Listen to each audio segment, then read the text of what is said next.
릴리가 함께하는 제2회 매거진 데이 진행을 맡은 서울문화사 강윤희입니다.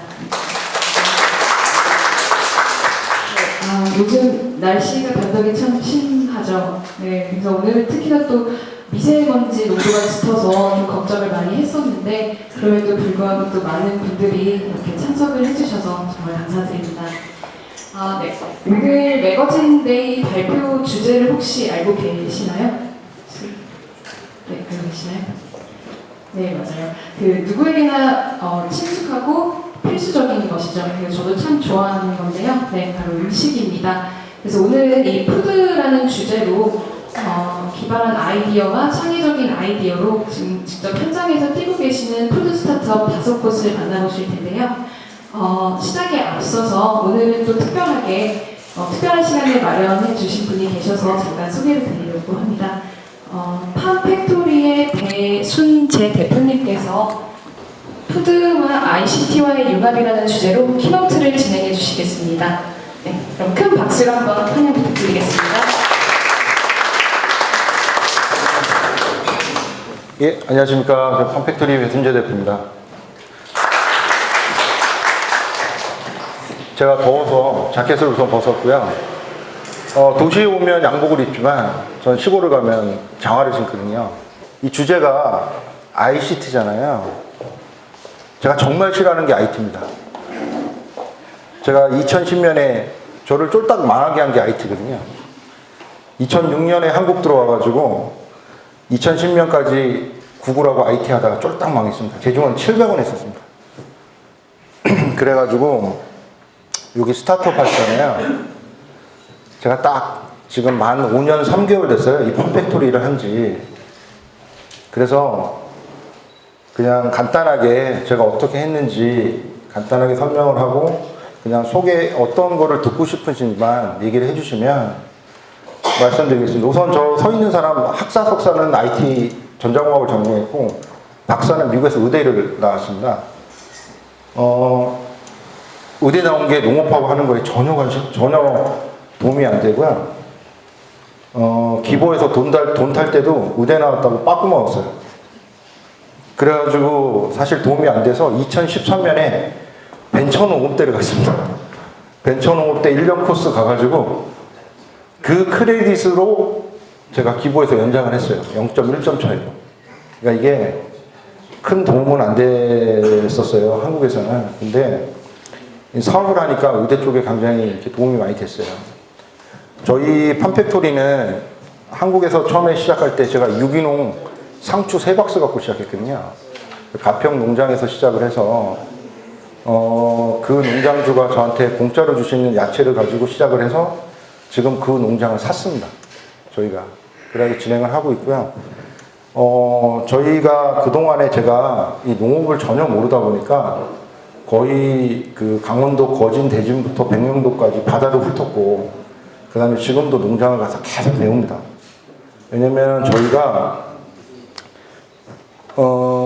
레스토랑을 저희가 처음에 시작을 했어요. 제가 한국 들어오면서 저희 같이 유학했던 형하고 레스토랑을 시작해서 레스토랑이 되게 잘 되고 있어요. 지금도.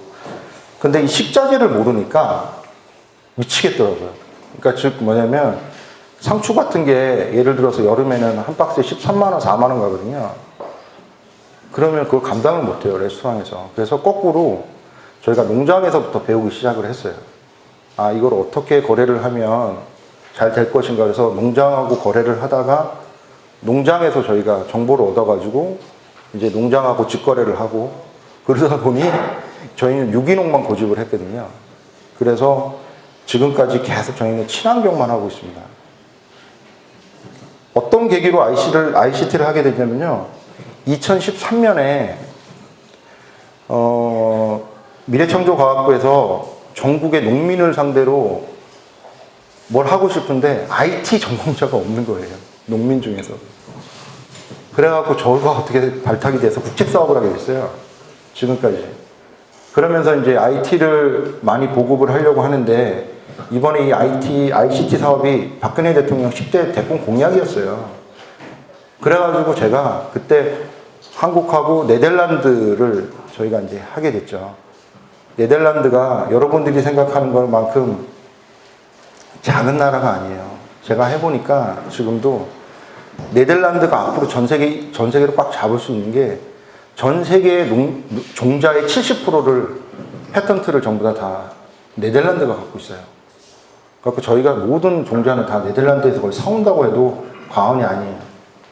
지금 현재. 지금 뭐 여러분이 좋아하시는 파프리카나 이런 거 종자 다 네덜란드 거예요. 그 다음에 돼지고기, 소고기, 돼지, 소 키우는 그 시스템도 다 네덜란드 거예요. 유리온실, 프리바라는 호겐도르라는 회사가 전 세계 1, 2위 업체인데 그 회사도 다 네덜란드 회사고. 그래서 네덜란드하고 이제 교류를 하다가 제가 이제 스페인을 하면서 지금 아마 이제 우리나라에서 스페인의 식자재는 우리 팜팩토리가 아마 수입을 제일 많이 할 거예요. 지금 현재. 그래서 너무너무 죄송했어요. 제가 2010년에 사업 망하면서 대한민국의 대자도 보기 싫고 IT에도 I자도 하기 싫었는데 그래도 대한민국에 태어났다는 이유만으로 한 번은 수출을 한번 해봐야겠다 생각을 해서 저희가 제주도 돼지고기를 가지고 육포를 만들었는데 2012년에 만들 때 미쳤다 그랬어요. 2008년에 제주도 도지사가 200억 들여서 못하는 걸 네가 어떻게 하냐. 저는 뭔 생각을 했었냐면 전 세계에서 돼지고기 싼 나라가 우리나라밖에 없어요. 다 돼지고기하고 소고기하고 비슷하거나 돼지고기가 더 비싸거든요. 제가 여행을 한 50개국을 했는데 우리나라만 돼지고기가 싸요. 그 돼지고기 육포를 갖고 한번 만들어가야겠다 생각해서 육포를 지금까지 잘 하고 있는데 이번에 중국하고 계약했어요. 중국 계약 안 된다고 하더라고요. 이 검역협정 때문에 대한민국이 축산물을 수출할 수 있는 나라는 전 세계 2나라밖에 없어요. 어느 나라냐? 홍콩, 몽고. 그 외에는 못해요. 그냥 했어요. 아니 사가겠다는데 팔아야지. 그래서 이번에 총판 계약하고 왔거든요. 그래서 제가 이동필 장관한테 큰 소리 쳤습니다. 안 되는, 농림부에서 안 된다는 거 내가 했다고. 네? 우리나라 같은 작은 나라가 수출 안 하면 어떻게 먹고 살아요? 그래서 저도 여기 스타트업 기업들이 있다고 하는데 정말 힘들었어요. 사실은. 제가, 신용등급이 10등급까지 내려갔다가 지금 이제 5등급이 됐어요. 제가 한국에 와서 처음에 모르고 제일 먼저 돈을 빌린 게 사나모니예요. 그렇게 해서 은행 거래를 했어요. 저는 사나모니가 그런 업체인지도 모르고. 그게 5등급까지 왔으니까 참 많이 왔죠. 은행에서 올해부터 돈 빌려주더라고요. 돈 안 빌렸지만. 스타트업 하기가 되게 어렵고 정말 힘들고 제 청춘을 거의 바쳤다고 해도 과언이 아니에요. 제가 올해 45인데 제가 39에 망해가지고 사업을 하면서 했는데 거의 다 진짜 너무너무 힘드신 분이고 근데 저는 제가 제 후배들이나 할 때 뭐라고 얘기를 하냐면 니들은 반드시 징기스칸이 돼야 된다 얘기를 해요. 우리나라 땅덩어리에서 앞으로 기온이 바뀌면 먹을 게 없거든요. 그래서 해외에 나가서 많은 농장에서 물건을 갖고 와야 된다. 그래서 저희 팜팩토리가 거래하는 130여 가지는 아시아 총판입니다. 저희는 한국 총판 아닙니다. 아시아를 총판을 다 해서 저희가 중개 무역을 합니다. 작년 11월부터. 그래갖고 스페인의 농수축산물을 다 가지고 저희가 중국이나 일본이나 홍콩, 마카오, 싱가포르, 말레이시아를 저희가 팔거든요. 그래서 하나하나씩 조금씩 해서 저희 작년에 매출이 되게 많은 것 같죠? 저희 작년까지 매출 6억 300이었어요. 근데 올해 매출액이 얼마인 것 같습니까? 올해 매출이 저희 어느 정도 될 것 같아요? 여기 서 있는 사람이? 15억이요? 그렇게 많이 잡았어요? 저희 올해 매출액이 국내만 100억입니다. 한국만 지금 계약된 게 지금 60억인데 저희가 물건이 없어가지고 지금 못하고 있고요. 저희가 중국하고 대만하고 홍콩 이런 거 다 하면 저희가 한 300억 정도 될 것 같습니다. 그러면 한 50배 뛰었죠. 5년 3개월 동안 그 중에 한 4년 6개월은 정말 배운다는 생각으로 했어요. 아무것도 아닌 상태에서. 지금도 그렇지만 지금도 전 농업 쪽은 초딩이에요. 잘 몰라요. 지금도 강원도 거진대진 가면 해녀 할머니들하고 옆에 앉아가지고 막 배우고 봉화 같은 데 가면 버섯 농장에 가고 버섯 종균을 이렇게 하면서 선배들한테 배우고요. 또 소시장 가면 소 이 덧붙이는 것도 수정하는 것도 저 해보고 소 수정 이렇게 하지 않습니까? 3일 동안 와이프가 못 오게 합니다. 냄새 너무 난다. 예? 그래서 그런 것도 해보고 그래서 이 음식은 앞으로는 되게 한국이 이제 포지셔닝을 말씀드리면 제가 스페인의 악텔 그룹이라는 정말 큰 회사예요. 큰 회사인데 제가 이 큰 회사가 저희같이 정말 작은 회사한테 어떻게 아시아 총판을 줬겠습니까? 한국 총판도 아니고. 항상 제가 걔네들이 부족한 게 뭐냐면 첫째는 뭐냐면 한국 사람들이 스페인을 많이 가질 않아요. 한국 사람들 잘 몰라요. 왜냐면 다이렉트 플라이트가 없어요. 직항이 없어요. 대한항공이 마드리드 3번 가는 거 외에는 없어요. 두 번째, 얘네들이 2, 3년 전까지만 해도 아시아를 신경을 안 썼어요. 왜냐면 멕시코부터 아르헨티나까지 스페인어권이니까 얘네들만 거래해도 먹고 살았어요. 그러니까 굳이 아시아에 안 팔아도 돼요. 예? 그리고 세 번째, 얘네들이 딱 금융위기 터지고 나서 자기네가 너무너무 잘못했다는 걸 아는 거예요. 아시아, 그리스를 거쳐서 이태리, 그다음에 스페인 이렇게 해서 금융위기가 터졌는데 제일 빨리 극복한 나라가 이태리예요. 그거 왜 그러냐니까 아시아하고 거래를 하고 있었다. 전 세계에서 우리가 경기가 안 좋다고 하지만 전 세계에서 세 나라만 경기가 되게 좋아요.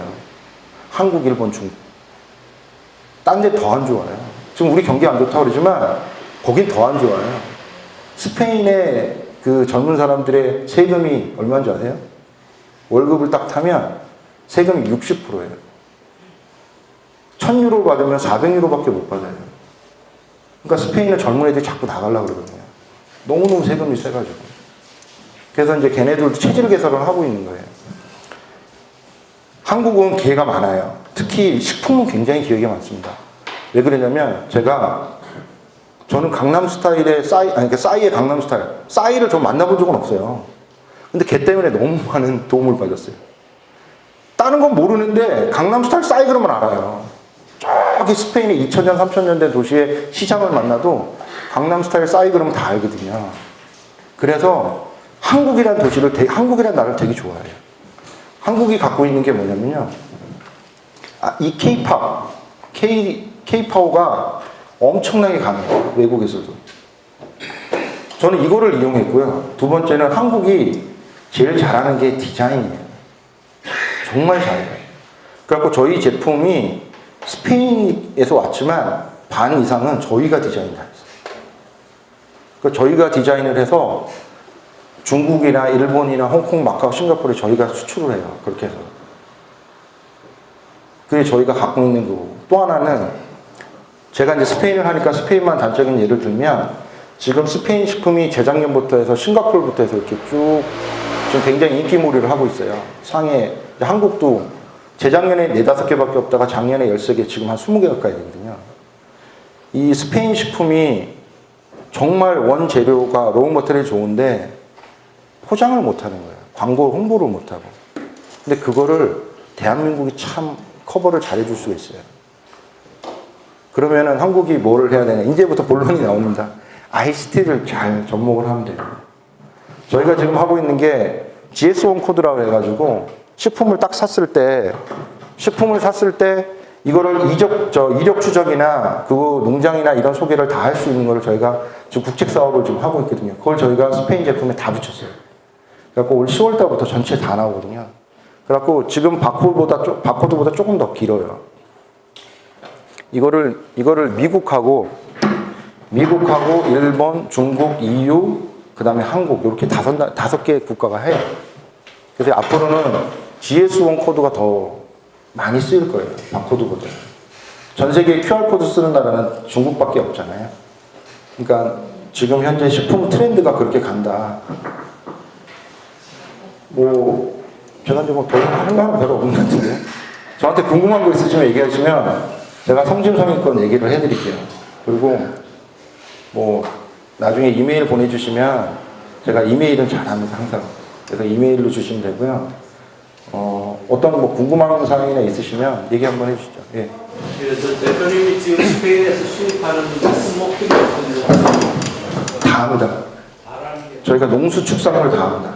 돼지고기 원물부터 그 올리브오일도 전 세계 11,000병밖에 안 나오는 리미테이션을 저희가 전 세계 총판을 갖고 있거든요. 그거부터 해서 올리브오일도 저희가 한 60가지가 되고요. 벌크로 저희가 롯데나 대상으로도 지금 올해 8월부터 들어가고요. 그 다음에 하몽부터 해서 빵, 그 다음에 주스, 감자칩. 근데 단 저희는 전부 다 GAP 우수 농산물만 합니다. 저희가 갖고 있는 게 저희는 GMO는 안 합니다. 저희는 절대 유전자 변형이나 농약을 많이 친 건 절대 안 합니다. 왜 그러냐면 지금 현재 강남 엄마들 사이에서 저희 제품 중에 아주 유명한 게 있어요. 아넬라 퓨레라고 과일을 100% 가른 건데 강남 엄마들은 대부분 다 먹여요, 아이들. 저희가 2월부터 시작을 했는데 3월 달에 7천만 원, 그 4월 달에 1억 5천, 이번 달에 2억 5천 정도 팔거든요. 그래서 저희도 그런 아이들 먹는 거, 그 다음에 노인분들이나 환자식 위주로 저희가 제품들을 해요. 그러니까 저희가 삼성의료원의 김한수 원장님이 제 주치의인데 제가 삼성의료원 갔을 때 그 호스피스 병동 갔을 때 되게 마음이 아픈 게 돌아가시기 이제 한두 달밖에 안 남으신 분들이 제일 원하는 소원이 뭐냐고 하니까 고기 먹고 죽어보는 게 소원이래요. 고기 먹고 죽어보는 게. 그래서 저희 육포 드렸습니다. 그렇게 해서 육포도 저희 방부제가 거의 없거든요. 그래서 그런 제품들을 하는데 이게 약간 슬로우 스타트잖아요. 알려주는 게. 근데 지금 이제 한 포인트를 넘어가니까 이제 굉장히 곡선이 가파르게 일어나고 있는데 지금 그런 거는 변함이 없습니다. 그 올리브 오일 같은 경우는 퀄리티가 되게 다양하고 지금 일반적으로 뭐 대상이나 오뚜기나 이런 데서 나오는 올리브 오일은 실질적으로 먹기에 되게 안 좋거든요. 그 퀄리티가. 근데 지금 수입하시는 게 진짜 그 오일 최상급을 수입하십니다. 예. 저희는 기본적으로 포마스는 하지 않습니다. 그리고 저는 저희 주위 사람들한테 절대 슈퍼마켓 가서 올리브오일 먹지 말라고. 네, 지금 올리브는요, 올리브오일의 원료가 올리브잖아요. 한국 사람들이 자꾸 올리브 오일, 외국 사람은 오일이라고 하는데 원래 올리브 오일이 아니라 올리브 주스예요. 올리브를 짜는 거예요, 그냥. 짠 게 그게 기름이거든요. 이 올리브 주스는 종자가 한 300가지가 돼요. 종류가 되게 많거든요. 근데 지금 시중에 팔고 있는 모든 CJ나 대상에 압착유라고 써있는 거 엑스트라 버전 아닌 건 다 포마스예요. 그거는 해외에서 동물 사료에 이게 뭉치는 걸로 쓰는 그 원재료지 원래 먹는 게 아니에요. 그거는. 그래서 엑스트라 버전이나 이런 걸 먹는데 기본적으로 엑스트라 버전급이면 다 좋은데 그 이후에는 따지는 게 산도로 따져요. 산도가 0.1%냐 0.2%냐인데 우리나라 사람들 0.1% 최상급이라고 써놨어요. 그럼 D를 까보면은 0.17 최고 좋다고 하는 게 신세계에서 40만 원 정도 팔리는 게 0.1716이거든요. 저희가 0.14예요. 저희는 다 그걸 오픈하고 저희도 병당 500ml는 20만 원, 250ml는 12만 원에 팔고 있습니다. 지금 현대백화점에서. 그거부터 해서 저희가 벌크로 200리터, 20톤 이런 식으로 하고 있습니다. 그러니까 올리브도 정확하게 아셔야 돼요. 제가 이건 참 말씀드릴게요. 대한민국 사람 너무너무 똑똑하잖아요. 인터넷에 홍수고 정보가 정말 많아요. 근데 우리나라 사람만큼 바보도 없습니다. 너무 여론몰이를 해가니까 제품에 대해서 정말 진정한 제품을 몰라요. 올리브오일이라면 다 좋은 줄 알거든요. 올리브오일 위험 있는, 제가 이제 여기서 이제 제가 의대 공부한 거를 제가 좀 써먹으면 올리브오일 위험 있는 사람한테 포마스 먹으면 큰일 납니다. 위궤양 있거든요. 이 위를 까먹는 거기 때문에. 되게 안 좋은 거예요. 그리고 올리브오일은 정말 여자들한테 정말 좋은 게 뭐 보습이 정말 좋아요. 스페인 사람들이 피부가 되게 좋거든요. 올리브오일을 아침마다 마셔요. 마시면서 고기를 싹 쓰면서 얼굴하고 목을 발라요. 올리브오일, SK2 많이 쓰고 싶은데 비싸서 못 쓰잖아요. SK2가 0.1% 저희 올리브오일을 넣어가지고 25만 원 받습니다. 그 올리브오일이 되게 좋은 겁니다. 그러니까 정확하게 아시고 드셔야 돼요. 질문 없으시죠? 퓨레 강남 쪽에서 하시다가 그냥 마케팅을 텔레비전을 보고 나오는 사실 뭐야 다른 제가 참 복이 많은데요. 저희 부사장이 저희 부사장이 연예인 남편이에요. 이제 대면, 이름만 대면 아는 연예인인데, 그 재수 씨가 다음 달에 애를 낳거든요. 그러니까 이제 재수 씨가 임신을 하고 나서 산부인과나 많이 갈 거 아니에요. 저희 퓨레를 가져간 거예요. 근데 제가 이걸 어떻게 저희가 풀었냐면요. 저도 이제 이걸 하면서 아이들을 막 공부하면서 알았어요. 20, 30대 여성분들 변비 되게 많잖아요. 변비가 더 많은 게 영유아예요. 우리나라의 영유아의 변비가 어마어마하게 심해요. 그래서 우리 어릴 때 보면 비오비타 먹잖아요. 예? 그리고 엄마가 유산균 막 넣어주잖아요. 이 아시아 사람들이 분유를 먹으면서 제일 먼저 영유아에서 시작되는 게 변비예요.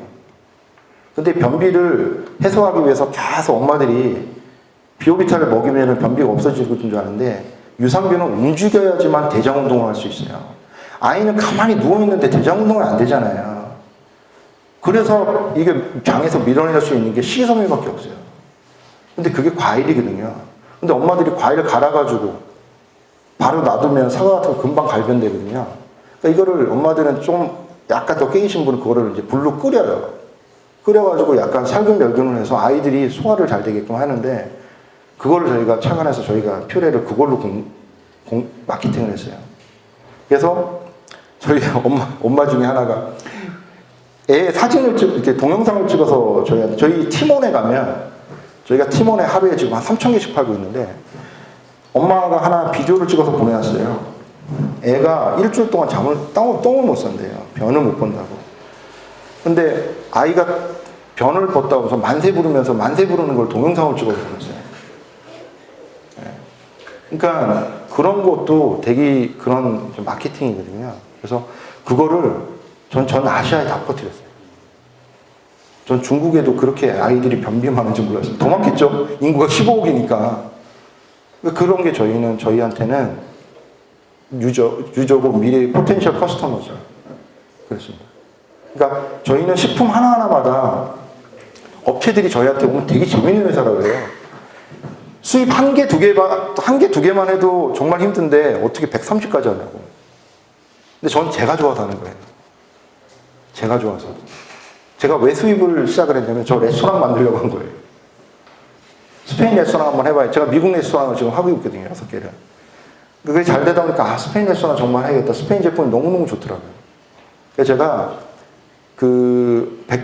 당뇨가 350, 400 넘어가시는 분을 제가 모시고 스페인에 갔어요.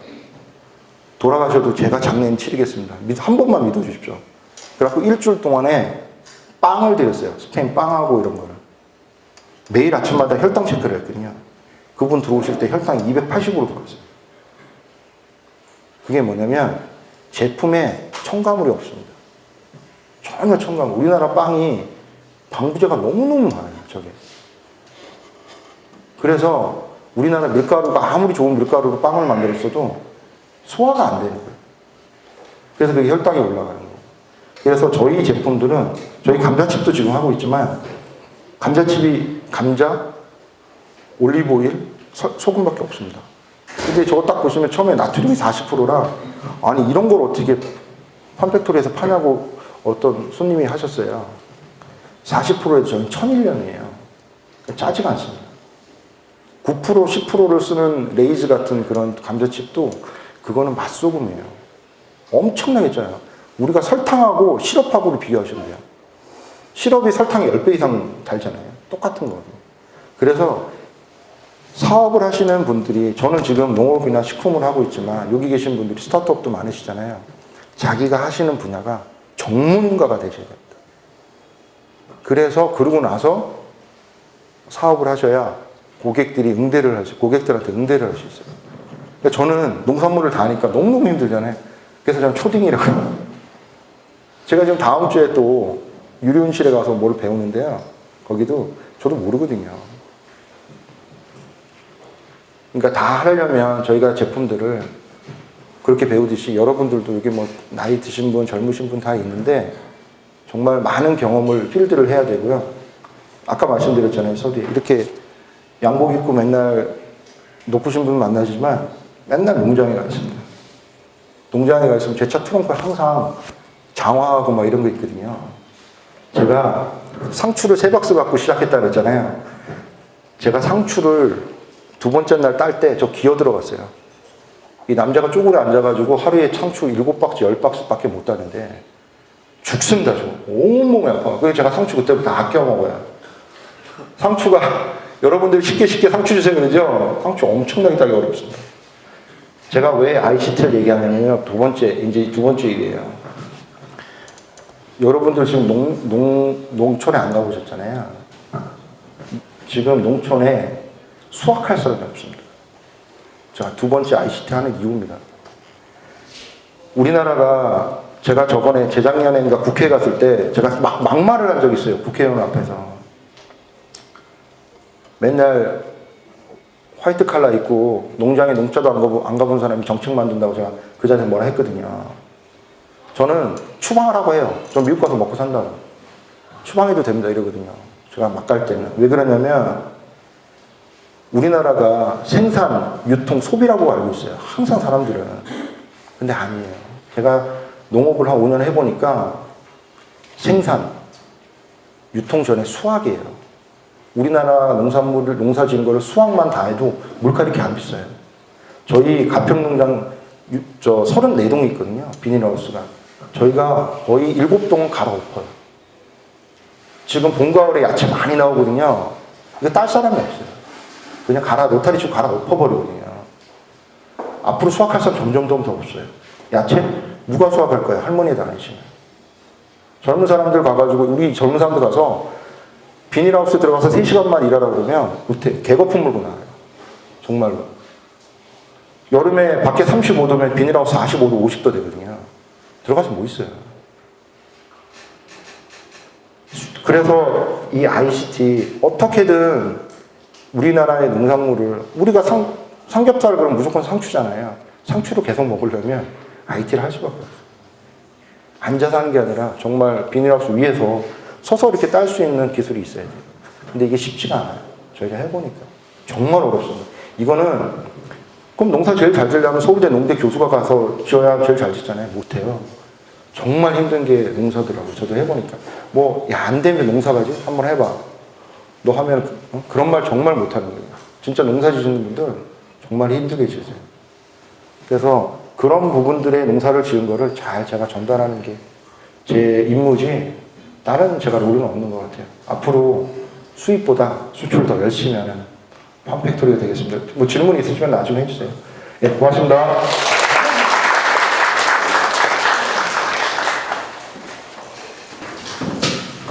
네, 좋은 강연 들려주신 배재준 대표님께 다시 한번 감사의 말씀드립니다.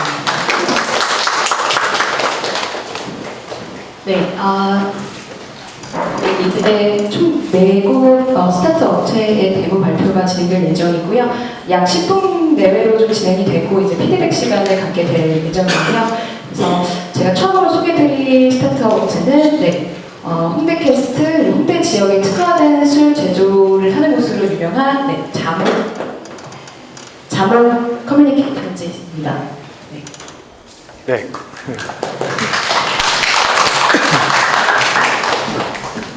네, 안녕하세요. 저는 잠원 커뮤니케이션즈의 대표 정호열이라고 합니다. 지금 사실 완전히 저희가 푸드 테크 기업은 아니고요. 저희 잠원이라는 회사는 지금 만 6년 차 된 브랜딩 회사고요. 지금 여기에 보면은 홍대 캐스트라고 해서 홍대 지역에 특화된 술을 제조한다고 해놨는데 사실은 저희가 이 동네에서 한 6년 정도 있으면서 만들었던 온라인 기반의 어떤 채널들이랑 이런 것들을 좀 믹스해가지고 좀 다양한 좀 재미있는 일들을 해보고 있는 중이거든요. 이제 근데 그 중심에 이제 제일 핵심 컨텐츠가 F&B 쪽에 있다 보니까 저희가 이번에 참여를 하게 되었습니다.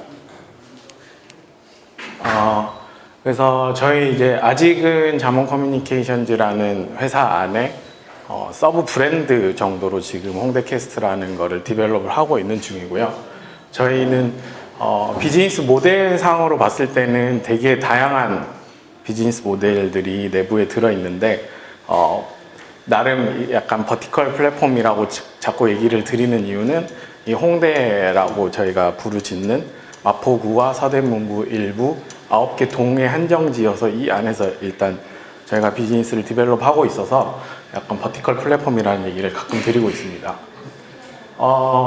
사실 이게 시작된 이유는 저희는 이제 취미로 이 지역에 오래 있다 보니까 이 동네에서 먹고 놀고 즐기던 것들을 뭐 소위 말하면 뭐 SNS 채널들에다가 저희 이제 취미로 릴리즈를 하던 것이 조금 트래픽도 모이고 구독자들도 되게 많이 모이고 해서 약간 공공재 성격을 띠는 수준까지 간 거예요. 그래서 이런 형태로 사실 온라인의 그런 컨텐츠 기반으로 시작한 회사들이 이 뒤에 보면은 뭐 보시다시피 뭐 피키캐스트나 이 여타 다른 서비스들이 있는데 이런 약간 컨텐츠 기반의 회사들이 대부분 수익화를 하는 과정에서 광고나 결제 수수료 베이스의 수익화를 그게 사실 제일 쉽고 모객이 돼 있는 상태면은 쉽기 때문에 이제 그런 쪽으로 가는 경향이 많은데 저희는 아까 말씀드린 것 같이 디자인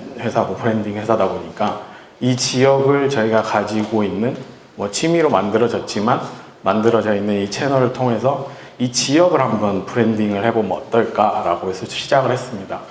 그래서 저희가 지금 추구하고 있는 이제 타이틀인데요. 저희는 이제 지역을 매니지먼트 합니다라고 해서 이 지역에 있는 다양한 어떤 구성원들에게 그 가치가 좀 돌아갈 수 있는 그런 방법들을 연구를 하고 있습니다. 이제 7분밖에 없어가지고 좀 자세히 설명드리기는 조금 힘든데 유저층에서 볼 때는 피키캐스트나 아까 앞에 보신 이런 서비스들과 좀 동일한 형태의 저희도 이쪽 지역 관련한 컨텐츠들을 보여주는 채널들이 있고요. 이제 백단에서 보면은 저희가 아까 말씀드린 대로 광고나 이런 것들을 최대한 지양을 하고 로컬에 있는 사업자들, 구성원들과 함께 조금 어떻게 보면 인맥이라고 뒷얘기로 하면 인맥이라고 좋은 네트워크들을 확보를 해서 온라인 기반으로 저희가 충분히 이 지역을 보여주고 오프라인에서는 그 매장들이나 어떤 로컬 영역들에 있는 유통망이나 실제로 오프라인에서 일어나는 커머스 비즈니스를 지금 가설 검증을 하고 있는 중입니다. 아까 말씀드린 것 같이 저희 회사는 6년이 됐는데 이거를 취미로 채널들을 구축을 해오다가 비즈니스화 시킨 거는 불과 채 1년이 지금 안 된 상황이고요. 그래서 트러블 슈터라고 제가 썼는데 아까 말씀드린 것 같이 광고나 결제 수수료에 기인하지 않는 비즈니스 모델을 만들어서 이 채널들이 필요한 사람들에게 좀 같이 돈을 벌 수 있는 구조. 저희도 어쨌든 회사니까 돈을 벌어야 되니까 같이 돈을 벌 수 있는 구조를 만들자라고 시작을 했습니다.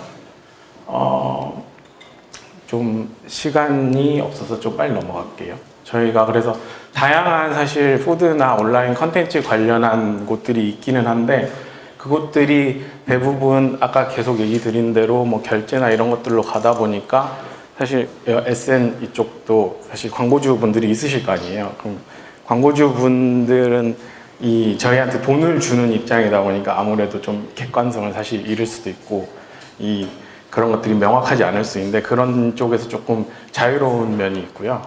그래서 이제 저희가 지금 사실 하고 있는 액티비티에 대해서 조금 쭉 보여드리고 마무리를 하도록 하겠습니다. 아까 말씀드린 대로 이런 온라인 기반의 컨텐츠를 생산하는 곳과 같이 저희도 프론트단에서 봤을 땐 똑같은 컨텐츠들을 생산을 하고 있지만 저희는 100% 직접 취재를 하는 것을 원칙으로 하고 있고 내부에 그래서 어떤 포토그래퍼나 영상 관련한 팀원들이 다 지금 확보가 되어 있고요. 직접 사실 나가다 보니까 약간 고퀄리티의 미디어 데이터들이 내부에 상당히 많이 축적이 되어 있습니다.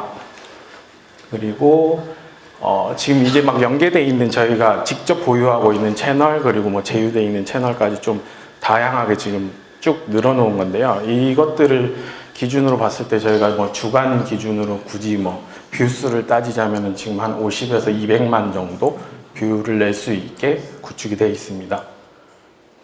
그리고 피키캐스트나 메이커스라는 회사를 아마 잘 아실 거라고 생각을 하는데 두 회사의 차이는 자체 플랫폼을 갖고 있느냐, 한쪽은 SNS에 의존을 하느냐 이런 방향성이 달라서 지금은 두 회사가 방향성이 많이 달라졌는데 저희도 어느 정도 자체적인 이 아카이빙 센터는 있어야 될 것 같다는 생각에 1차적으로 지금 저희 자체 서비스를 베타 버전을 저희끼리 클로즈 된 상태에서 지금 테스트를 하고 있고요. 그리고 여기에 지금 갖다 놓으셨는데 결제나 광고 기반으로 어떤 수익을 안 만들기 위해서 저희가 처음으로 생각을 한 게 홍대의 지역 특화되어 있는 어떤 상품을 만들자. 그렇게 해가지고 지역에 있는 양조장이랑 콜라보레이션을 해서 홍대 술이라는 거를 작년 말에 이제 서브 런칭을 하고요. 홍대에 있는 한 10개의 매장에서만 저희가 지금 어떻게 보면 한정적으로 지금 판매를 하고 있는 중입니다.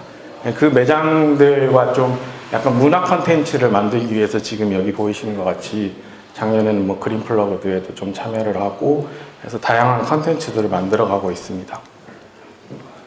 그리고 뭐 프리미엄 문화 컨텐츠 제작이라고 해서 저희가 이제 좀 앞으로는 저번 주에 구글 캠퍼스에서 열리는 컨텐츠 이제 포럼에 갔다 왔는데 영상 쪽이 좀 되게 앞으로 많이 강화가 될 거다. 그래서 저희도 이제 영상 쪽 컨텐츠를 많이 소싱하는 데 노력을 하고 있습니다.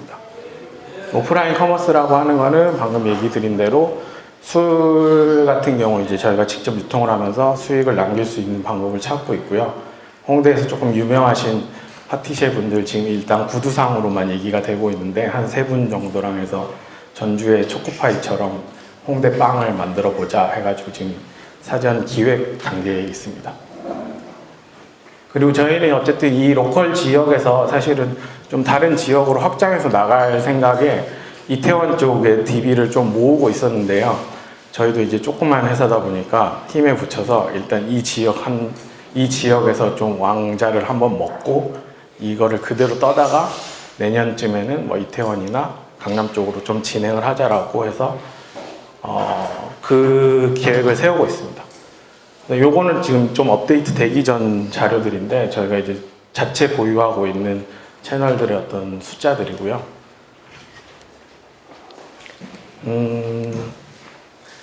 이 뒤에는 아까 말씀드린 것처럼 저희가 이 안에서 하는 비즈니스 모델들이 워낙 많다 보니 워낙 많기도 하고 할 수 있는 게 워낙 많다 보니까 이 뒤에는 저희가 앞으로 디벨롭 할 수 있는 비즈니스 모델들에 대한 설명인데 이 지역에 한정돼 있다라고 생각을 하면은 좀 오히려 이게 복잡하다고 생각이 안 드실 수도 있을 거예요. 뭐 지역들을 연계해서 저희가 투어 상품 개발을 여행사랑 좀 같이 하고 있는 것도 있고 해서 그런 것들을 좀 표기를 해 두었습니다.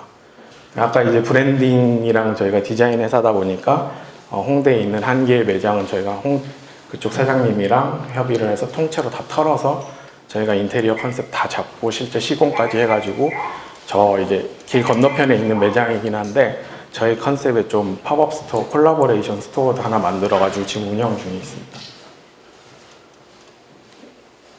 그래서 저희는 뭐 앞으로 계획은 이제 완전한 푸드테크는 아니지만 여행이나 이런 오프라인 기반의 어떤 사업들이 음식과 연계를 짓지 않고는 사실 좀 잘 안 와닿거든요. 그래서 음식 F&B를 제일 메인 컨텐츠로 해서 이 지역에서 좀 장사가 그러니까 진짜 좋은 가치를 가지고 있는 곳이라면은 뭐 광고비나 결제 수수료를 주지 않고도 장사가 잘 되고 그 자체의 문화를 만들 수 있게 저희가 도와드리고 그분들과 그 높아진 가치만큼 저희도 수익을 좀 가져올 수 있는 형태로 이 지역을 매니지먼트하는 솔루션을 만들어 가고 있고 계속 조금 다른 지역으로 확장을 할 수 있는 계획도 세우고 있습니다. 뭐 저희 같은 경우도 지금 작년에 뭐 조금 소액이긴 한데 시드 엔젤 투자 유치가 끝난 상태고요.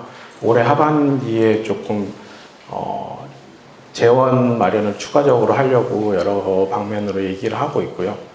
그리고 지금 이 업데이트 되기 전 내용인데 제휴처들이 저희가 조금 뭐 네이버나 피키나 지금 카카오 일본 쪽이랑 저희 컨텐츠가 좋다고 하셔가지고 좀 아마 다음 달 정도부터는 좀 본격적으로 그쪽으로 또 제휴 컨텐츠들이 나갈 예정이고요. 뭐 프론트에서 봤을 때는 사실 일반 분들이 보기에는 거의 다 똑같은데 백단에서 움직이는 게 저희가 완전 다르기 때문에 조금 나름 경쟁력이 있지 않을까라고 생각하고 있습니다. 네, 여기까지입니다. 제가 좀 두서없이 얘기를 하긴 했는데 혹시 질문이 있으시면 제가 뭐 질문 받고 없으시면은 퇴장하도록 하겠습니다. 제가 앞에서 이렇게 말을 좀 잘하는 스타일이 아니어서요. 네. 하시다 보면 지역에 있는 상인들을 좀 설득시키는 게 좀 많이 필요할 텐데 네. 그런 거에 대한 조금 나름대로 노하우라든지 그런 거 일단은 저희가 이거를 지금 뭐 아까 취미생활부터 시작하면 사실 한 4, 5년 정도 이거를 해온 기간이 있고요. 그리고 처음에는 이제 사실 모르시는 분들도 뭐 무료다 뭐 이렇게 한다 해도 사실 거부감을 되게 많이 느끼시거든요. 근데 오랜 기간 동안 있었던 게 어떻게 보면은 조금 효과가 있었던 것 같고요. 지금은 인바운드라고 하죠. 저희가 이제 오픈되어 있는 채널들 통해서 들어오는 집만 저희가 컨트롤하기도 좀 힘들 정도로 많이 들어오거든요. 근데 이제 거기 중에서도 정말 가치 있는 집들을 저희가 골라내야 되는 작업을 해야 돼서 좀 힘들고, 초반에는 저희가 직접 다 그냥, 지금은 사실 돈을 일일이 다 내고 먹고 다니진 않거든요. 근데 초반에는 저희가 직접 먹고 다니는 집들, 지불을 하고 먹고 다니는 집들을 하다 보니까 뭐 업주분들이랑 사실 그게 유대 관계가 특별히 필요 없었는데, 지금은 이 동네가 큰 것 같지만 이 사장님이 저희한테 좋은 이미지를 가지면은 금방 사실 다 퍼져서 지금 뭐 마포구에도 이 다양한 이제 협회들이 뭐 관광협회, 게스트하우스 협회 이런 협회 분들이 있는데, 이제 그쪽 리더분들이 찾으셔가지고 밑으로 좀 뿌려주는 역할을 대신 해주고 계셔서 그런 면에 있어서는 기간이 주는 신뢰가 아마 노하우이지 않을까. 네. 네. 두 가지인데요. 하나는 정보에 대한 객관성, 그러니까 좋다, 나쁘다라는 평가를 하는 것에 대한 객관성이 얼마나 타당한지에 대한 네. 신뢰도의 부분이 어떤 식으로 인식이 되는지 사용자에 대해서. 그러니까 대부분 이제 상업적으로 쉽게 예를 들자면 블로거들 같은 경우 그걸 받고 뭐 이런 것처럼 그런 상업화에 대한 우려가 있으신지에 대한 부분을 좀 듣고 싶고, 또 한 가지는 비즈니스 모델을 봤을 때 제가 보기에는 돈을 벌 수 있는 게 현재로서는 일단은 수입 하는 거 외에는 뚜렷하게 보이진 않는데 왜 어떤 수입 구조를 가지고 있으며 장래에는 어느 정도의 매출 규모를 가지고 갈 수 있다고 생각하시는지. 일단 처음에 말씀해 주신 객관성에 있어서는 저희가 그동안 별의 짓을 다 해봤어요. 별점도 붙여보고 좋다고도 써보고 나쁘다고도 써보고 했는데 이게 100% 사실 맞지는 않더라고요. 호불호가 워낙 사실 다르다 보니까. 그래서 이제 저희 내부적으로 조금 컨텐츠를 만들 때 고려하는 점이 무조건 맛있다, 뭐 맛없다 이런 뭐 긍정적인 거나 뭐 부정적인 톤앤 매너를 가지고 가는 게 아니라 그냥 있는 그 객관적인 정보만 전달하는 쪽으로 좀 많이 가려고 하거든요. 가려고 하고 거기에 이게 맛과 이런 거의 유무랑 상관없이 컨텐츠는 사실 제일 중요한 게 펀이라고 생각을 해요. 그래서 재미있게 만드는 것, 그거에 집중하다 보니까 최근에 이제 저희도 댓글 모니터링을 하면은 그 안에서 본인들끼리 알아서 나누더라고요. 뭐 긍정적으로 생각하시는 분들은 긍정적으로 생각하고, 저희 이제 가급적이면 저희가 만드는 컨텐츠들의 톤앤 매너는 좀 중립을 유지하는 쪽으로. 근데 이제 뭐 저희도 에디터들이 나가가지고 먹었는데 진짜 너무 맛있는 것 같은 경우는 그거를 잃을 때도 있죠.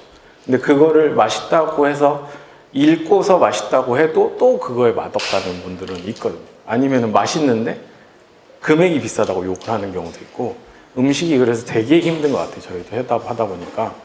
그리고 수익 모델에 대해서는 지금 제가 사실 좀 내부에서 준비하고 있는 것들이 지금 되게 많았고, 순서를 나름대로 정해서 저희가 지금 5월, 6월 중에 첫 번째 가설 검증이 들어갈 거고, 가설 검증이라는 거는 사실 사전에 스팟성으로 가설 검증은 다 됐어요.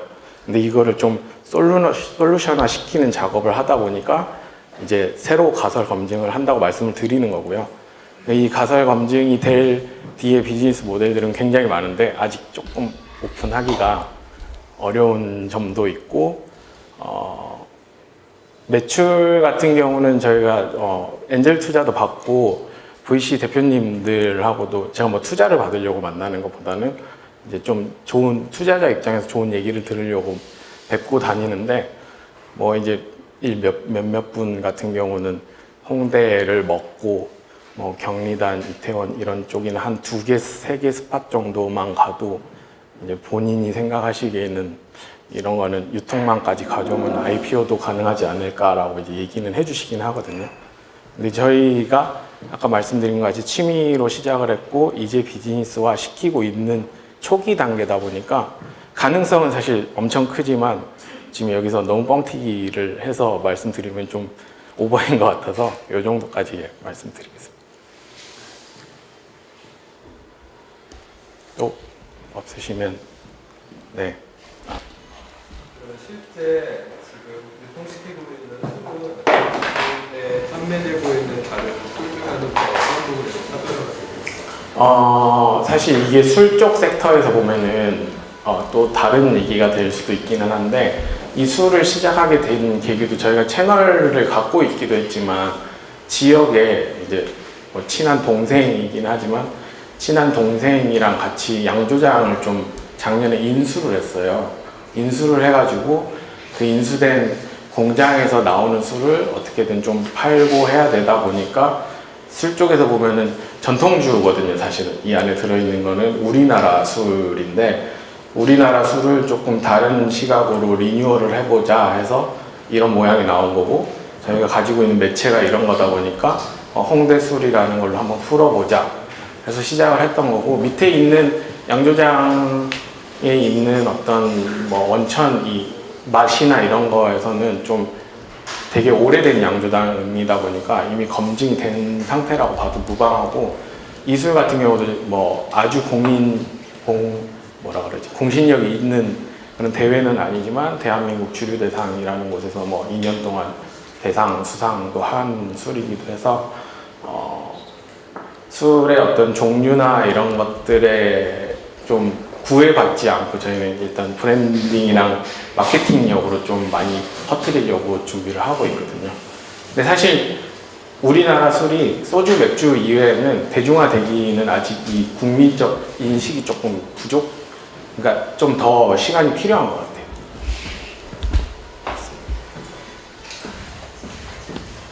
이상입니다. 감사합니다. 네, 두 번째 스타트업 분들 뵙기 전에 아마 마이크 교체가 필요해서 저희가 막간을 이용해서 저희가 깜짝 퀴즈를 하나 내려고 하는데요. 네, 물론 선물 있습니다.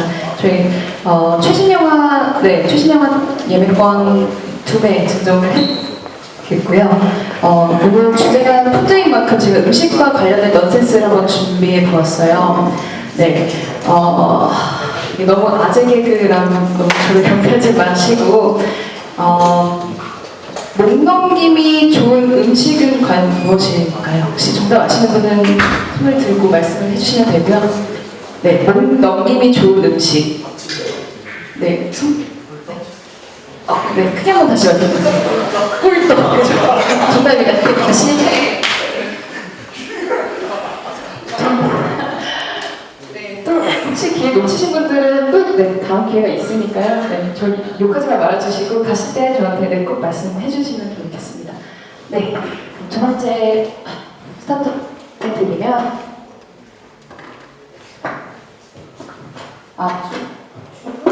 중국으로 음식 배달 대행 서비스를 해주고 있는 스타트업입니다. 네, 커들리 대표님 있습니다.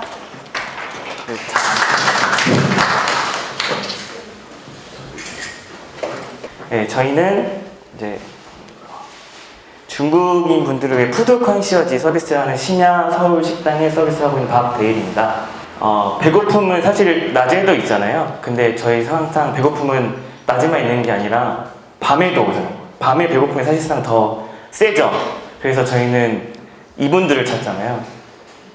이분들이 없으면 아니면 집에 항상 구비하시는 라면이라든지 이렇게 드시는데 문제는 이제 한국에 계신 외국분들이나 아니면 여행간 오신 분들은 이제 어떻게 이 배고픔을 해결해야 하나 해서 고민을 했습니다. 예, 사실 저는 이제 디자인 전공자고요. 이제 음식 관련해서는 그냥 먹는 것만 좋아하는 이제 일반인에 불과합니다. 근데 우연한 기회에 이제 디자인 쪽으로 해서 이제 중국 회사에 가게 됐어요. 그게 아마 2011년도인데 그때는 이제 한국 분들이 뭐 중국 가면은 장기가 이렇게 된다 하실 때도 있고 이제 뭐 좀 위험하다 뭐 이럴 때 있고 항상 짤방으로 이렇게 자전거인데 뒤에 엄청 많이 물건 할 그때 당시거든요. 이때는 알리바바도 아무도 모르실 때예요. 근데 이 당시에 제가 이제 북경에 살리춘이나 갔는데 지금 보시는 것처럼 아디다스라든지 유니클로라든지 엄청 크고 되게 좋은 문화를 갖고 있는 거예요. 그래서 이제 아 이때부터 중국이 좀 엄청 크겠구나 라는 생각을 가지고 이제 이때 잠시 이제 유학생활을 하면서 중국 문화를 좀 느꼈습니다. 그렇게 느끼고 이제 한국에 딱 왔는데 정말 안타깝게 이제 요때쯤 됐을 때 중국 분들이 많이 오면서 이제 요우커들 뭐 천만 시대 이렇게 부르기 시작하는 시대가 온 거죠. 2012년, 2013년도에. 근데 제가 이제 고기를 좋아해서 고기를 먹게 되면 많이 보시잖아요. 이렇게 중국 분들이 옆에서 고기 시키시고 뭐 시키시면은 대부분 이제 메뉴가 1번부터 4번까지 있으면 다 시켜요. 뭐 오겹살부터 갈비, 소고기 다 시켜요. 근데 어떻게 굴 줄 몰라서 그거를 삼겹살 옆에 돼지갈비 얹혀놓고 뭐 껍데기도 얹혀놓고 이러면서 그냥 한 번에 다 구워요. 그럼 이런 분명히 맛이 없죠. 그리고 이제 그들은 이렇게 먹는 건 줄 알고 그냥 아 여기 한국 음식은 그냥 그렇구나 맛이 없구나 이렇게 느껴버려요. 그래서 너무 안타까워서 좀 오지랖을 부렸어요. 가서 제가 고기를 구워줬습니다. 그랬더니 그걸 되게 좋아하시더라고요. 아 맛있다. 좀 더 거줘라. 뭐 이런 식으로 해서 본의 아니게 옆에 이렇게 종업원이 됐거든요. 근데 이제 제가 또 중국어를 배우고 싶어서 이번에 또 유학생들한테 접근을 했어요. 유학생들은 이제 생각하시기에는 한국말을 배우러 온 사람들이잖아요. 그래서 근데 어느 날 밤에 저한테 이제 치킨을 시켜달라고 연락이 왔어요. 그래서 지금 이제 이게 이해가 잘 안 되시잖아요. 한국말 할 줄 아는데 왜 나한테 시켜달라고 하는 거냐. 그래서 오밤중에 좀 싸웠어요. 너가 지금 나한테 지금 한국말로 치킨을 시켜달라고 얘기하는데 그 한국말로 네가 시키면 되지 않냐. 근데 이제 막상 생각을 해보면 외국인 입장에서 이제 전화를 해서 얼굴을 보지 않아서 전화를 하면 무서워요. 우리 배달분 아저씨들 무섭잖아요. 근데 뭐 시켜주세요. 그럼 뭐라고요? 네! 하면 이제 긴장을 하기 시작해요. 저도 많이 겪었거든요. 유학생활을 하면서 많이 겪었어요. 그래서 그러면 약간 유학생들이나 아니면 한국말 못하는 사람들을 위해 좀 이런 음식 서비스를 하면 어떨까. 그럼 애들도 이제 배고픔도 해결되고 왔을 때 즐겁고 사실 먹고 즐거우면 좀 즐겁잖아요. 저희도 뭐 해외 갔을 때도 먹으면 즐거운 것처럼. 그래서 이렇게 심야 서울식당이라는 서비스를 이제 만들게 됐습니다. 그래서 사실 이제 심야 서울식당 서비스는 앱이 있는 게 아니고요. 따로 웹사이트가 있는 게 아니에요. 그냥 저희가 기존에 이제 알고 있는 저희가 중국 메신저 웨이신이라고 있는데 위챗이라고 하죠. 그 바탕으로 이제 서비스가 이루어집니다. 한국으로 따지면 약간 문비서식으로 이루어진다고 생각하시면 돼요. 그냥 메신저 안에서 저희 아이디를 추가를 하고 그다음에 저희가 메뉴판을 던져줍니다. 중국어로 된. 그러면 그분들이 이제 치킨이나 뭐 족발, 짜장면 이런 것들을 다 선택을 하세요. 저희한테 주문을 넣어주시면 저희가 대신 주문을 해서 이제 배달은 아니고요. 주문 대행을 해드립니다. 그 와중에서 배달원 분들이나 이제 중국 고객분들이랑 그런 커뮤니케이션 저희가 다 이제 매니징을 하고요. 그다음에 이런 주문만 해주면 사실상 뭐가 없잖아요. 재미도 없고. 그래서 저희도 이제 한국의 맛집 같은 거를 소개를 해줍니다. 왜냐면 저 한국에 보면 명동에 가시면 가장 인기 있는 고깃집이 강호동 백정이거든요. 근데 뭐 제가 그 브랜드를 폄하하는 건 아니지만 저희는 잘 안 가잖아요. 그 브랜드를. 다른 데를 더 가고 더 좋은 데를 가는데 중국 분은 대부분 거의 100% 가세요. 그 주변에 다른 고깃집도 많은데. 그래서 뭐 이런 식으로 이제 맛있는 집 아니면 한국 사람들도 지금 트렌드하게 갈 수 있는 곳을 많이 소개를 해주고요. 근데 아까 뭐 질문하셨듯이 뭐 컨텐츠에 대한 뭐 그런 객관성이라든지 이런 것도 있고 한국 입맛과 또 중국 사람 입맛이 다르기 때문에 저희는 또 체험단이라는 걸 해서 중국 사람들이랑 같이 갑니다. 같이 가서 직접 먹여주고 마지막에는 그냥 이분들의 입으로서 여기는 무슨 맛이고 이걸 다 동영상으로 남겨요. 그래서 이제 이런 걸 보고도 이제 분들이 또 가서 이제 더 즐길 수 있는 컨텐츠를 만들고요. 네, 제가 이렇게 일을 하면서 많이 못 논 것도 있고, 그다음에 이 유학생들이 사실상 한국 와서 이제 5년 유학하고 유람선을 한 번도 못 타본 사람들도 있어요. 남산타워도 한 번도 가본 적이 없고, 남이섬도 한 번도 가본 적이 없고, 심지어 한강에서 치맥을 먹은 적도 없어요. 그래서 이제 약간 저희 브랜드와 그리고 로얄 고일층을 만들고자 해서 이제 이렇게 문화 교류 같은 걸 하고 있고요. 현재까지는 이제 한 2회 되는데, 첫 번째는 이제 벚꽃놀이를 가는 너무 좋아하는 거예요. 그래서 이런 걸 이제 아는 여행 스타트업 분들한테 알려주시고 저희가 이런 행사가 있습니다 라고 해서 두 번째 행사일 때는 좀 작은 후원을 받았습니다. 그래서 그 한강 유람선 같은 것도 같이 타서 놀고 하는 걸 했고요. 세 번째는 이번 주 토요일 날 하거든요. 그때는 더 큰 후원을 받았어요. 그러니까 이렇게 옥상 같은 곳에 이제서 바베큐 파티를 하는데 고기도 후원해 주시고 장소도 후원해 주십니다. 그래서 이렇게 교류의 장을 만들고 또 이제 같이 뭐 그 스타트업 분들이 자신의 물건도 이제 홍보할 수 있는 그런 채널로서 또 이렇게 해서 한 4가지 채널로 지금 운영이 되고요. 많이 뭐 궁금해 하실 것 같아가지고 준비했는데, 그러니까 뭐 하루에 지금 막 저희가 시작한 지 반년 좀 안 돼요. 그래서 많이 주문이 들어오지 않지만 그래도 이제 계속해서 늘어나고 있는 중이고요. 그다음에 누적 건수는 여태까지 한 거의 600개가 돼요. 그리고 이제 회원수는 1,500명인데 계속 이것도 증가하는 추세고요. 그리고 저희가 짜장면 5,000원짜리 뭐 치킨 18,000원짜리를 팔아서 지금 누적이 거의 한 2천만 원 정도 되거든요. 그래서 아마 요거는 계속적으로 늘어나지 않을까라고 생각을 합니다. 그래서 네, 하지만 요것도 이제 한계가 있어요. 문제가 뭐냐면 저희가 아직 이런 치킨이나 브랜드들은 거의 전국적으로 배달망이 있는 곳을 이렇게 찾아요. 그렇기 때문에 이제 한식 같은 거는 배달이 거의 안 돼요. 저희가 또 찾아야 되고. 근데 한식을 먹고 싶은데 또 저희가 인원수가 얼마 안 돼서 영업을 가기도 힘들어서 이제 이런 한계점들이 있고요. 근데 메신저 같은 경우에는 갑자기 중국이 이렇게 해서 너희 나가 해버리면 사실 나갈 수밖에 없잖아요. 그래서 저희는 지금 약간 자체적으로 사이트도 운영 중이긴 한데 약간 그쪽으로도 좀 걱정이 되고요. 그다음에 저희가 수익은 지금 보통 분들이 생각하시면 뭐 가게에서 수수료를 받냐 뭐 이렇게 하냐 하시지만은 거의 수수료는 아예 안 받고요. 그 중국 분들한테 주문 대행비를 받아요, 따로. 근데 그게 크진 않지만 2,000원씩 받는데 그분들이 그냥 흔쾌히 주시는 돈이거든요. 근데 사실상 요거는 이제 뭐 회사를 운영하기 좀 적은 돈이지만 그래서 요걸 다른 방향으로 뭐 이제 후원이라든지 아니면은 뭐 컨텐츠에 대한 이런 것들에서 고민하면서 하고 있는 문제점들도 있고요. 그 다음에 지금 거의 요 운영은 제가 혼자 하고 있어요. 작은 스타트업이라서. 그래서 지금 어떤 중국 고객이 저를 찾아도 전 지금 발표 중이기 때문에 그분 지금 굶고 계셔야 되거든요.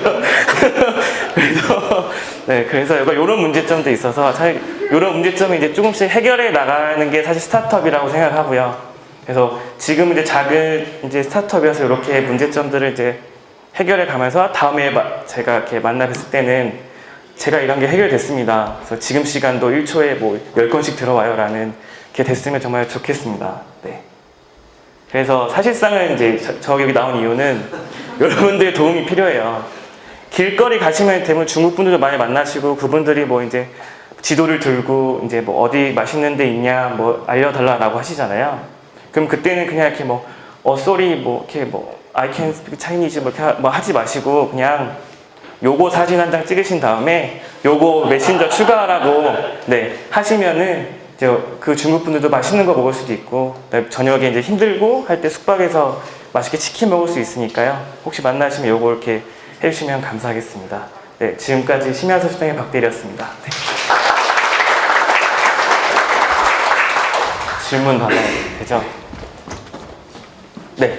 그 중국 분들이 명동에 가면 강호동 백점을 많이 간다고 네. 하잖아요. 그게 왜 그런 족사시나요? 그게 예전부터 그 강호동 백정이라든지 왕비 집이라든지가 약간 웨이보나 중국 쪽으로 많이 그걸 홍보를 많이 했어요. 그래서 이제 아예 굳혀지고 거기 가면은 꼭 가야 된다라고 해서 이제 잡지라든지 이렇게 항상 베스트 오브 베스트 이렇게 소개를 해주잖아요. 근데 거기가 이제 원래는 그렇지 않았지만 그분들이 점점 많이 가면서 좀 많이 맛도 많이 변하고 좀 그랬다고 하더라고요. 그래서 좀 안타깝죠, 제가 보기엔. 그러면 중국 쪽에 많이 알려진 곳이라서 네, 그쵸. 예, 뭐 제주도에 있는 GD 카페라든지 뭐 이렇게 여러 가지가 있죠. 가는 곳이. 홍보는 어떤 식으로 진행을 하고 있습니까? 지금 거의 홍보는 웨이보 쪽에서 저희가 매일 컨텐츠도 올리거든요. 그래서 올리고 그다음 나머지는 이제 이렇게 드셔보신 분들이 홍보를 대신 해줘요. 그래서 예를 들면은 어떤 중국 약간 파워블로 같은 분이 있는데 그 저한테 아무 말도 안 하고 그냥 시켜서 먹었어요. 근데 어느 날 갑자기 자꾸 누가 들어오는 거예요. 오늘 통해서 봤다고. 그래서 캐묻니까 그분이 그냥 이렇게 올려주신 거예요. 그래서 그분이 이제 또 많이 홍보도 해주시고, 그러니까 그런 식으로 바이럴로 좀 많이 되고 있습니다. 저희는. 6개월밖에 안 됐지만 네.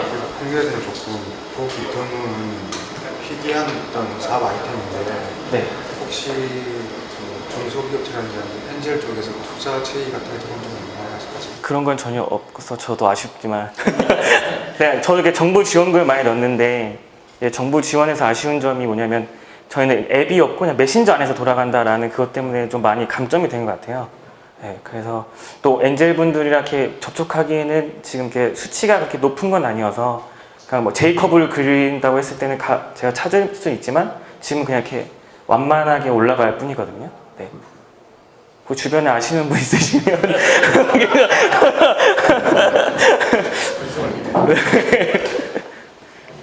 결제 시스템을 좀 여쭤보고 싶은데 네. 알리페이나 이런 걸 좀 쓰시는 건가요? 네, 알리페이랑 위챗페이를 쓰고요. 제가 요거 만들기 위해서 중국 가서 은행도 만들고 그다음에 한차 수수료 같은 게 있지 않으세요? 원래는 없었는데요. 이제 위챗이 올해 3월부터 0.1%가 붙거든요. 0.01%가.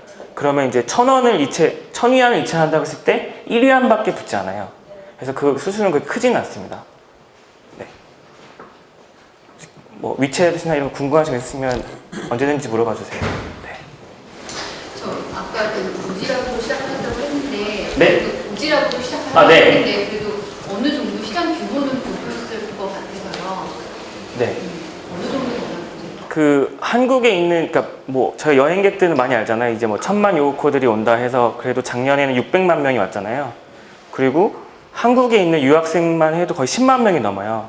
근데 제가 이제 만약에 유학생의 그런 문제점을 겪지 않았으면 저는 요걸 안 했겠죠. 전혀. 그냥 단순하게 600만 요커들 데리고 여행을 가야지라는 생각과 그다음에 음식점에 넣어주고 커미션을 받고 면세점에 넣어주고 커미션을 받고. 근데 제가 요걸 이제 하기 전에 친구들한테 물어봤어요. 중국 여러 명한테. 네. 자기네들은 그냥 오케이라고. 제가 한국말 못해도 그냥 시켜주면 할 수 있겠다. 그러면 이제 1,000만 명과 600만 명이 다 쓰진 않아도 한 적어도 뭐 100만 명만 써도 사실상 이 시장 규모가 되게 커지거든요.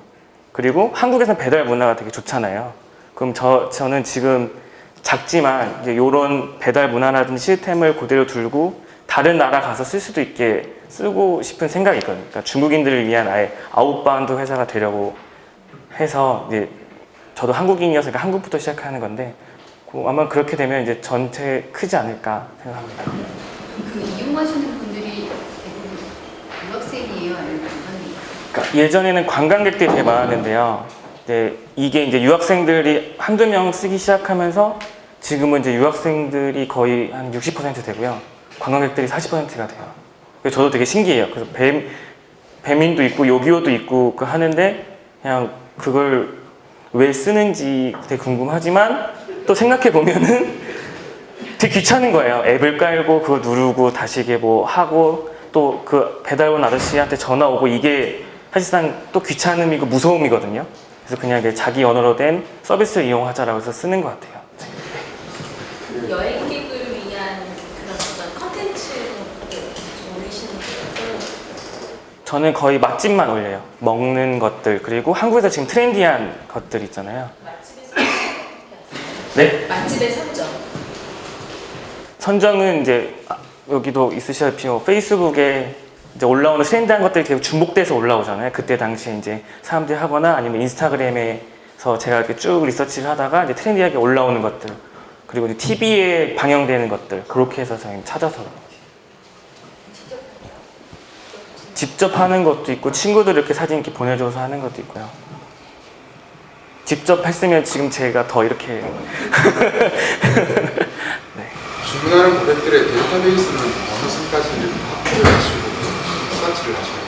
데이터베이스라면 어떤 보통은 이제 일반적인 오프라인 매장에 있을 경우에는 정확하게 이렇게 고객 카드로 인식을 하게 되지만 네.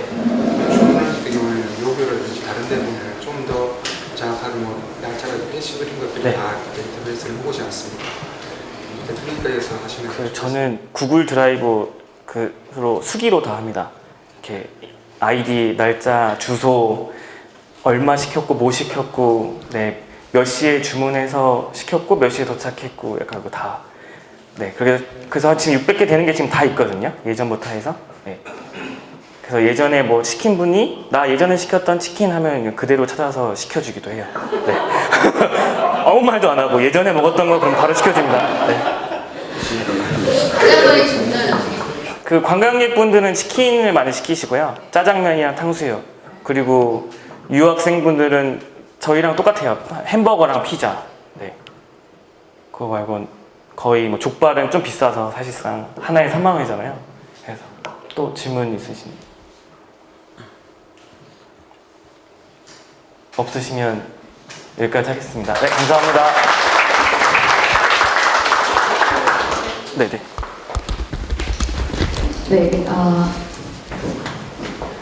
한국 스타트업의 글로벌한 가능성을 좀 엿볼 수 있어서 아주 좋은 시간이었던 것 같습니다. 네. 그래서 글로벌이라는 주제로 제가 또 퀴즈를 드려야 되는데, 그래서 아까 생각해보니까 넌센스 퀴즈는 약간 형평성에 어긋날 수도 있어서 준비하셨다면 죄송하고요.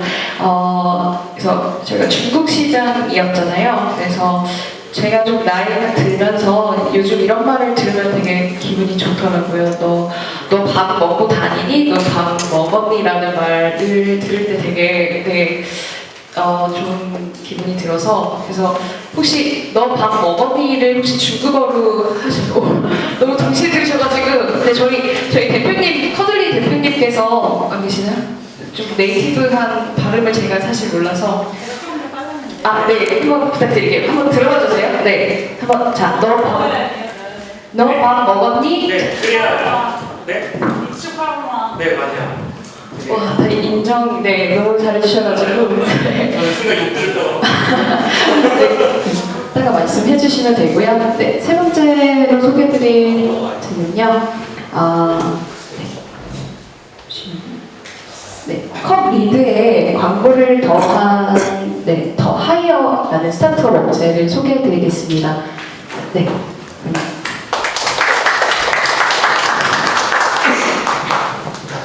네, 안녕하세요. 더하이어라는 컵홀더 광고 업체를 공동대표로 하고 있는 김신우라고 합니다. 우선 이 음식 관련 푸드테크 스타트업 모임인데, 저는 이제 카페 관련해서 이제 일을 하고 있다 보니까 이제 대표이사님께서 한번 피칭을 한번 해보라고 하셔서 이제 피칭을 하게 되었고요. 푸드테크 이쪽보다는 디자인 광고 회사를 하고 있습니다. 네, 간단하게 설명드리겠습니다. 처음에 이거를 작년 11월부터 지금 시작을 해서 5, 6개월 정도 됐는데요.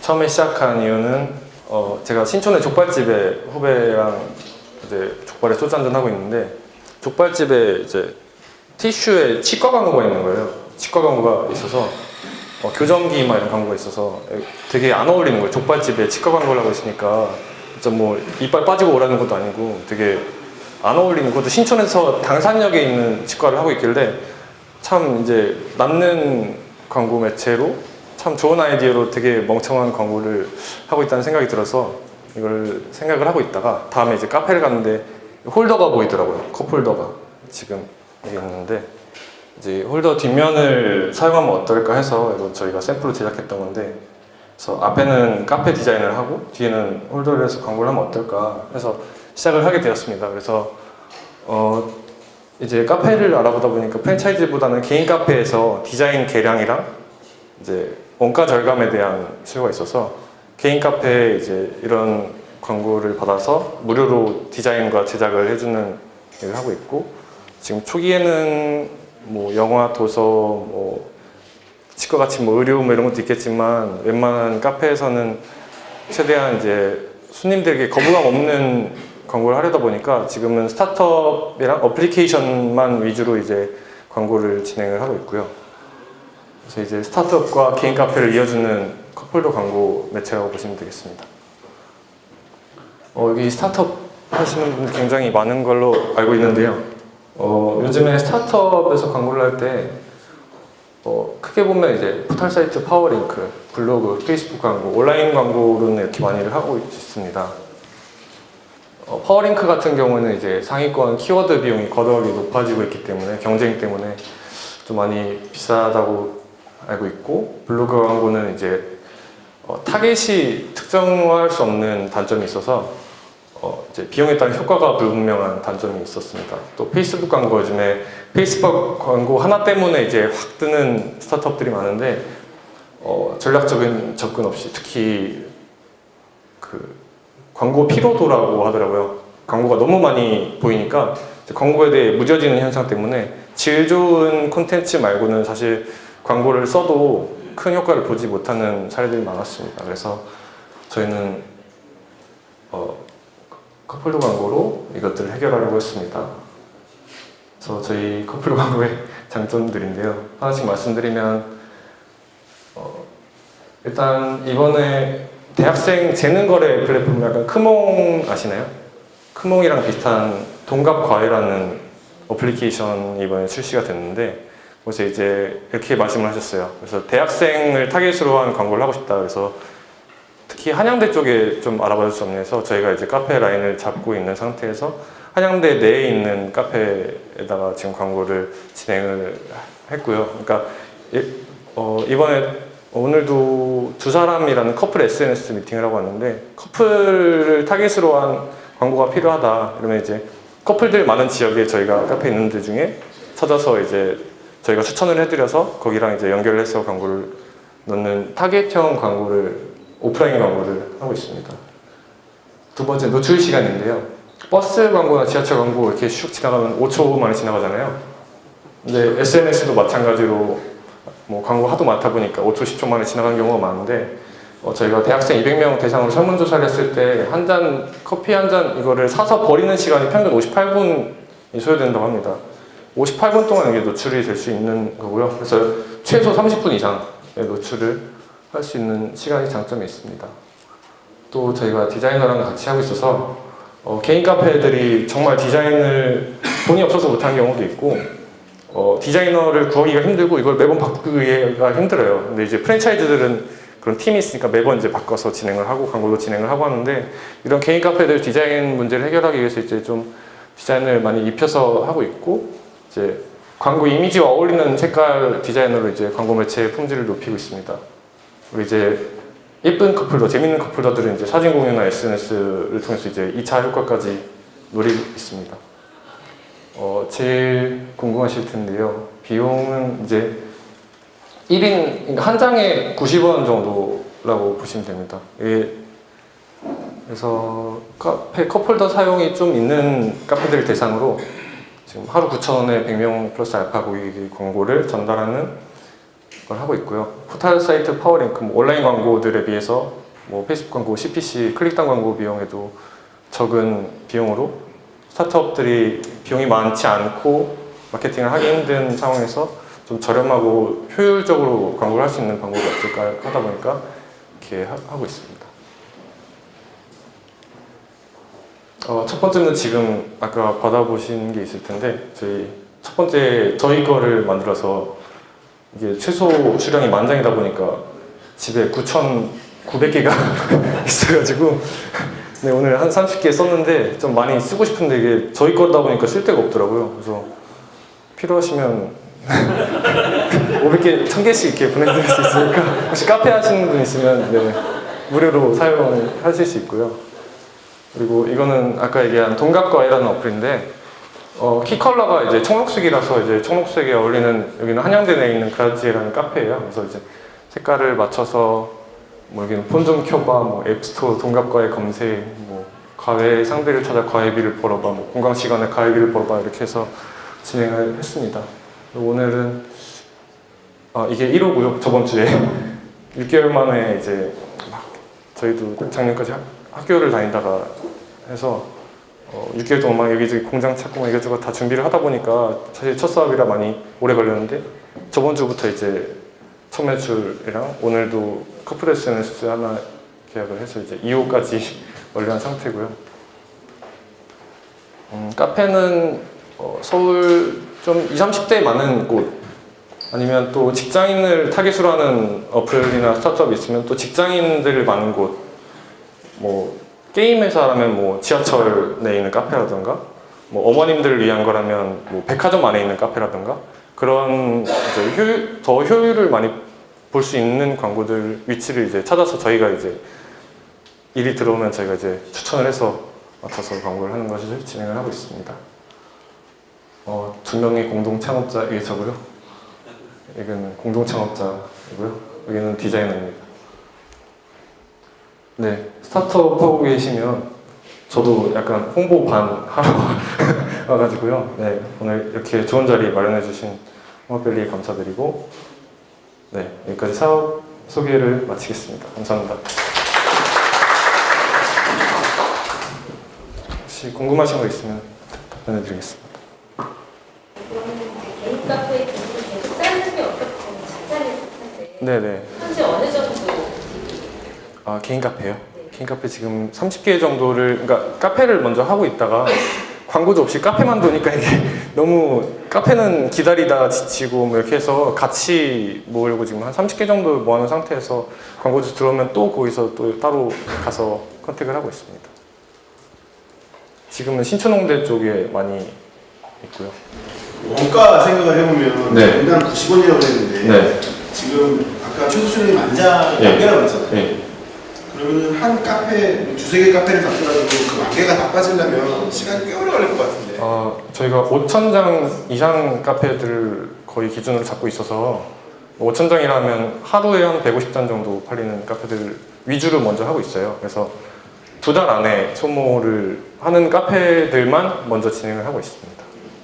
이게 광고도 3-4달로 길어지면 이제 광고 효과가 점점 줄잖아요. 그래서 최대한 이제 2달 내로, 1달 반에서 2달 내로 소진을 하는 정도의 수준을 카페를 이제 묶어서 진행을 하고 있습니다. 구체적으로 그렇게 했을 때 네. 나왔던 그 결과치라든지 네. 뭐가 있었나요? 그러니까 예를 들어서 제가 드는 생각은 사실 카페라는 곳이 사람들이 가는 곳만 가지 네. 잘 바꾸진 않거든요. 그러면 내가 오늘 갔던 카페를 내일도 내가 갈 수도 있는 거고 똑같은 사람이 가는 건데 네. 그게 노출수로 봤을 때 소위 말해서 디지털로 따지자면 임프레션을 봤을 때 CPC가 얼마나 나오는지에 대해서는 사실 조금 의구심이 드는 비즈니스라고 보거든요. 네. 예를 들면 이 동네 앞에 있는 카페는 이 동네 사람들만 가겠지만 신촌 대학가 거리나 뭐 테이크아웃 하는 곳은 사실 가는 사람이 가는 게 아니라 거의 다 왔다 갔다 하면서, 그러니까 많은 사람들이 가는 곳이라서 그런 쪽을 먼저 하고 있고요. 특히 대학교 내 카페 같은 경우도 뭐 학교 학생들이 뭐 매일 이용하겠지만 한 번 보는 것보다 2-3번까지는 노출 가능하니까 그런 거에 대해서 그런 효과가 좀 더 각인이 되지 않을까 그렇게 생각을 하고 있습니다. 비슷한 질문이긴 한데 그런 노출이 되는 거고 네. 전환율이라고 해야 되나요? 네. 이게 아니고 오프라인 베이스더라도 네. 거기서 앱이든 뭐 네. 사이트로 연결되는 게 있을 텐데 네. 그 전환율은 어느 정도 되는 거세요? 그 전환율에 대한 데이터베이스를 이거를 증명을 할 수 있으면 저희는 이제 네. 예상하는 바다 제가요? 그냥 그 정도 기획하실 때 네. 그거 좀 생각하셨을 것 같아요. 저는 한 5% 정도를 생각을 하고 있었는데 사실 5%는 엄청 큰 수치잖아요. 근데 사실 이게 이어지는 것까지는 그래서 이제 추가적인 이벤트를 통해서 이제 유입을 시키거나 아니면 그런 방법을 찾고 있는데 사실 이런 지면 광고에서 뭐 예를 들면 잡지나 버스 광고에서 이런 전환율을 찾는 거는 뭐 찾고 싶지만 사실 찾기 쉽지 않은 거라서 저희도 이제 데이터 그런 분석을 뭐 24시간 동안 카페에 앉아서 누가 다운받나 이걸 한번 해볼까 아니면 카메라 해놓고 좀 하루 동안 지켜볼까 생각도 하고 있는데 그런 거에 대해서는 저희도 이제 앞으로 좀 고민을 해봐야 될 것 같습니다. 그걸 증명하기 위해서 좀 고민을 해봐야 될 것 같습니다.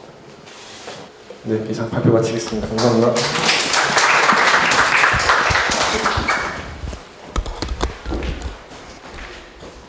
네, 이렇게 귀중한 만들어주신 네, 후원 팬츠 그리고 이제 네 곳의 스타트업 업체 그리고 찾아주신 분들 모두에게 너무 감사합니다. 앞으로 새로운 당첨되신 분들 잘 말씀 좀 해주시고요.